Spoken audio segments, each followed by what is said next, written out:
Okay, so with the aluminum wire, or with wire, period, in the bonsai, if you think of an artist uses a paintbrush to create their art, the bonsai artist uses wire to create their tree.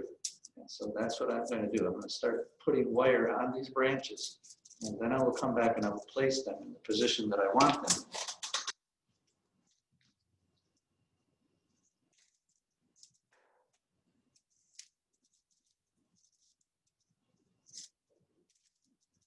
So when we wire, we like to wire 2 branches with 1 wire. That makes the wire stronger. And we like to wire the branch at about a 45-degree angle with the wire. That seems to be the best. That seems to, the wire is at its strongest at that point. And generally speaking, if we want to, if I would like this branch right here, I want to wire this branch, the length of wire would be about 1/3 longer than what I want, than what the branch is, so that I can have enough wire for the whole branch. So I want to go to about here. What I'm going to do is I'm going to anchor the other end of the wire on this shari that I just created, or gin, sorry, the gin.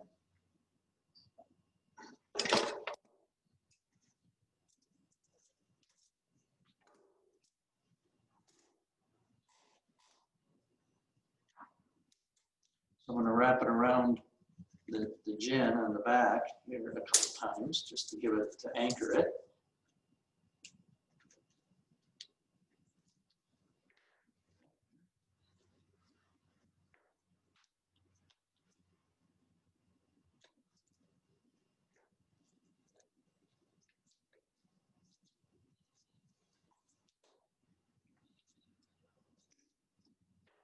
Now wrap this branch.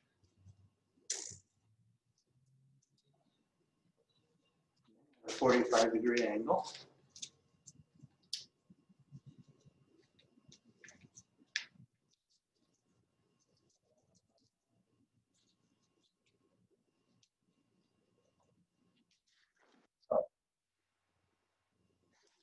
So I've applied all my wire, and now I want to position the branches in the places where I want them. I'll start down low with my #1 branch.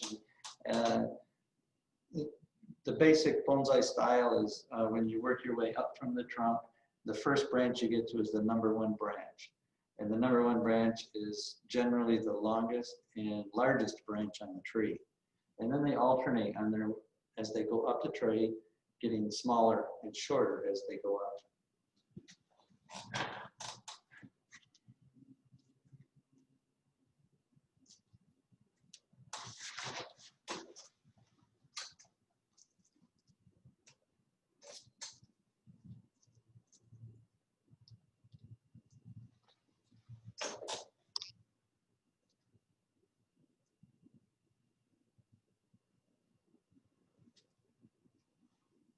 So I'm positioning them to create a nice foliage pad on the tree.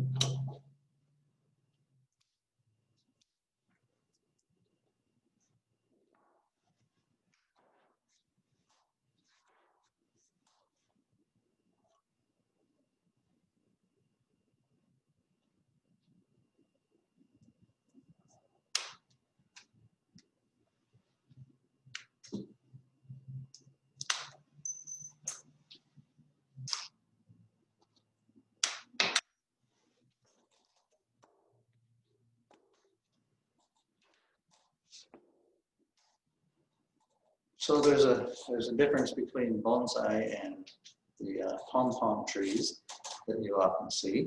And one of the elements is that the bottom of the foliage pads are flat. Helps to create definition to the tree. Same with this, a more mature tree, flat on the bottom of them, and it opens up little places where you can see inside, and it identifies the branch structure a little better. This tree is much more mature than this tree, as you can tell. So what I'm doing now, you can see these branches hanging down off the bottom of the tree, and I'll take those off. to help create that nice crisp line.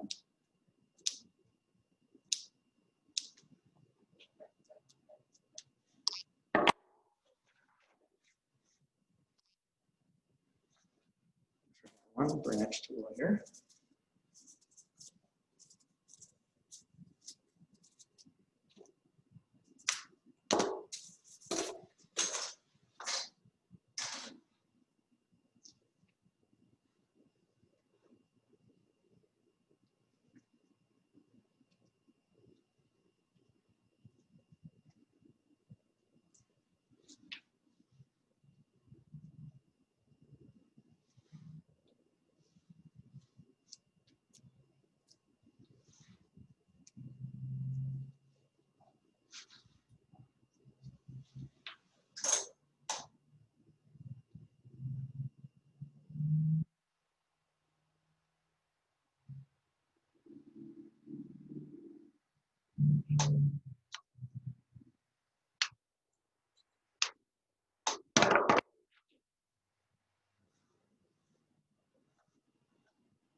So every bonsai has a front and a back. We always have a kind of a large back branch on the tree. That helps to give us depth to the tree. So this is going to be my back branch.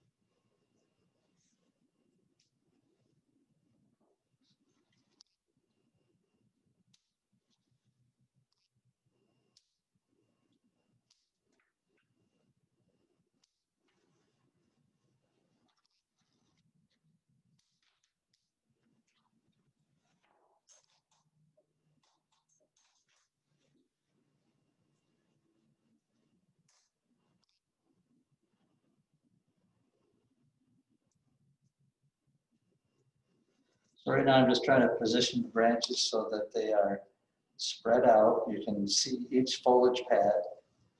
I'm trying to avoid having one branch over another branch. So what that does, it'll create shade on this branch, and eventually that branch will die out. So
A little bit more wire on this.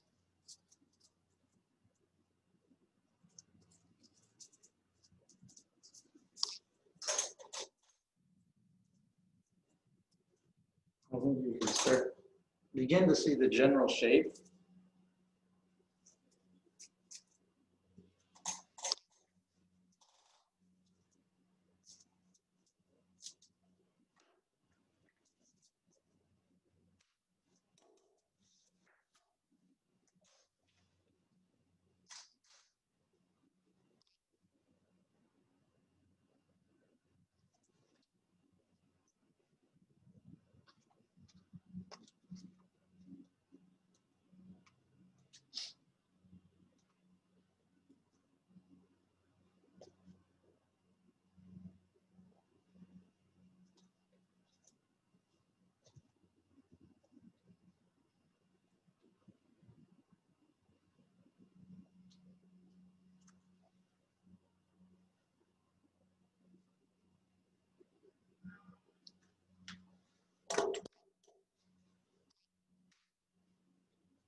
So again, I'm just pruning off some of the foliage just hanging down to give it a flat look.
So this gives you a general idea of the future shape of the tree.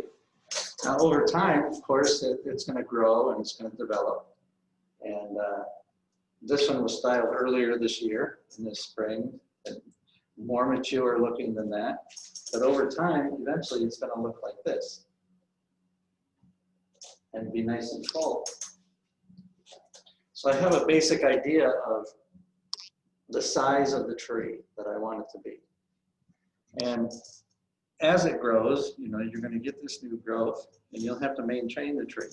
So, you know, once a bonsai is started, it's never finished. You always have to work on it. And they often say that the bonsai artist creates a bonsai for the next generation to enjoy, rather than this one.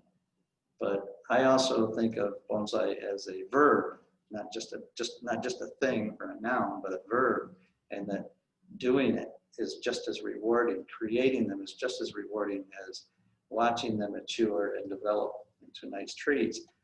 So you have this vision. If you created a bonsai, you have this vision and this shape of your tree, and then you let it grow.